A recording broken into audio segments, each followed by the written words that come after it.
Lorsque votre cuir chevelu est irrité, vous pouvez ressentir des rougeurs, des démangeaisons ou même encore des douleurs, voire l'apparition des croûtes au niveau de votre cuir chevelu. Cela peut être dû à des allergies, voire à des types de produits que vous avez utilisés qui sont très agressifs, ou même encore certaines maladies de la peau.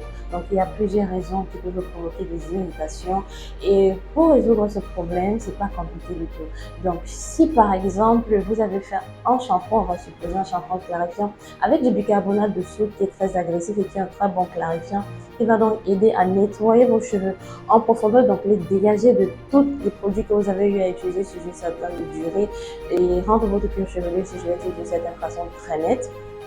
Il peut arriver que lorsque vous faites ce soin-là, un moment vous ressentez des picotements au niveau du cuir chevelu, si peut-être vous avez laissé poser le bicarbonate assez longtemps ou que vous avez utilisé vos doigts et frotté votre cuir chevelu de façon assez forte.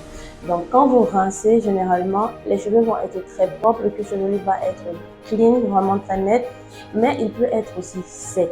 Donc de cette sécheresse-là, vous pouvez ressentir des irritations ou votre cuir chevelu devient totalement vulnérable. Pour résoudre le problème, vous pouvez simplement utiliser une huile basique, donc telle que l'huile d'olive par exemple, que vous appliquez sur votre cuir chevelu qui va venir l'adoucir, le nourrir et progressivement la situation va se rétablir.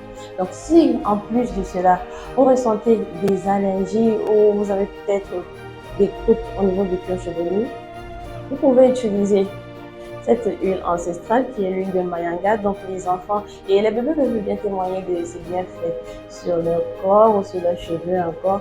Donc ce qui fait que lorsque vous l'appliquez sous forme de bain d'huile au niveau de cuir chevelu, quelques secondes après, vous allez directement ressentir une sorte d'apaisement.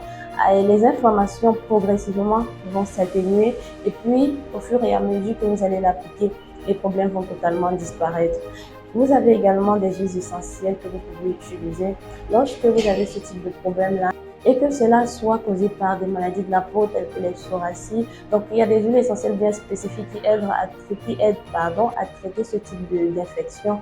Donc, vous avez l'huile essentielle de titri par exemple, ou l'huile essentielle de lavande qui est très apaisante.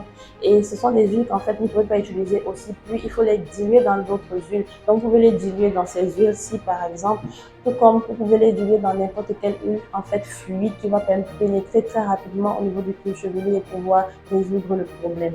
Donc ces huiles-là, ce sont des huiles essentielles. Généralement, elles sont très concentrées, donc vous ne pouvez pas directement les utiliser tout aussi vite.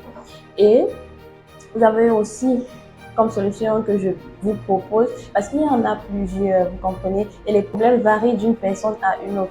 Vous avez également cette gomme antipelliculaire, tout comme le sérum dans lequel vous avez plein d'huiles essentielles avec des caractéristiques très particulières qui vont donc aider à apaiser votre cuir chevelu et à traiter ce type de problème que vous pouvez ressentir au niveau de votre cuir chevelu. I hope all this information has been useful to you. Thanks for listening and see you next time. Goodbye.